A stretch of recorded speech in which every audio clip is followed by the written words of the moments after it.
2 ವರ್ಷದ ಹಿಂದೆ ಕೆರಗೋಡ್ನಲ್ಲಿ ನಡೆದಂತಹದ್ದು ಇಡೀ ರಾಜ್ಯಾದ್ಯಂತ ಬಹಳ ದೊಡ್ಡ ಸುದ್ದಿ ಆಯಿತು, ಬಹಳ ದೊಡ್ಡ ಒಂದು ಚರ್ಚೆ ಆಯಿತು.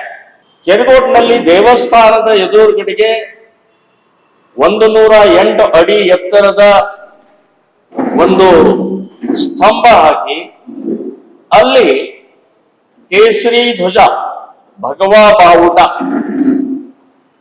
ಸೊ ಭಗವಾ ಬಾವುಟ ಇದು ಯಾವುದೇ ಪಕ್ಷದ್ದಲ್ಲ, ಯಾವುದೇ ಸಂಘಟನೆದಲ್ಲ, ಯಾವುದೇ ವ್ಯಕ್ತಿದಲ್ಲ, ಯಾವುದೇ ಜಾತಿದಲ್ಲ.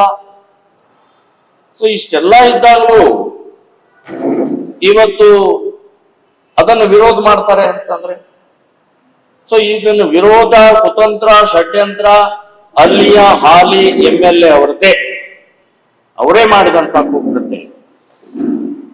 ಶಾಂತವಾದಂತ ಕೆರಗೋಡವನ್ನ ಇಡೀ ಮಂಡ್ಯ ಜಿಲ್ಲೆಯಲ್ಲಿ ದೊಡ್ಡ ಪ್ರಮಾಣದಲ್ಲಿ ಬೆಂಕಿ ಹಚ್ಚಿಬಿಟ್ಟು,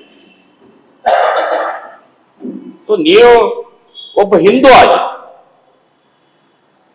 ಕೇಸರಿ ಬಾವುಟ, ಭಗವಾ ಬಾವುಟ ಯಾವುದೋ ಒಂದು ಪಕ್ಷದ ವ್ಯಕ್ತಿದೆಲ್ಲ ಗೊತ್ತಿದ್ರೂ ಕೂಡ ನೀವು ಅಲ್ಲಿ ಹಾರಿಸಕ್ ವಿರೋಧ ಮಾಡ್ತೀರಿ ಅಂತಂದ್ರೆ, ಕೆರಗೋಡ ಗ್ರಾಮದ ಗ್ರಾಮ ಪಂಚಾಯತಿಯವರು 22 ಸದಸ್ಯರಲ್ಲಿ 2 ಸದಸ್ಯರ ಅಲ್ಲಿ ಪಕ್ಕದಲ್ಲಿ 20 ಸದಸ್ಯರ ಒಪ್ಪಿಗೆಯಿಂದನೇ ನಿರ್ಧಾರ ಆದಂತಹದ್ದು. ಮತ್ತು ಆ 108 ಅಡಿಯ ಇದರಲ್ಲಿ ಇಡೀ ವರ್ಷ ಕೇಸರಿ ಬಾವುಟ ಹಾರತ್ತೆ.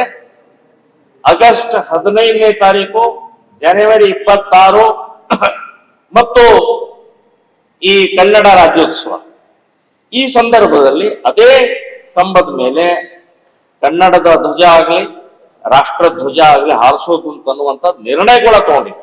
ಯಾರಿಗೂ ಆಕ್ಷೇಪ ಇಲ್ಲದಂತ ಈ ಪ್ರಕರಣವನ್ನ ಅನ್ನೆಸರಿ ಗೊಂದಲ ಮಾಡಿ ಎಷ್ಟು ರೀತಿ ಇದಾಯ್ತು.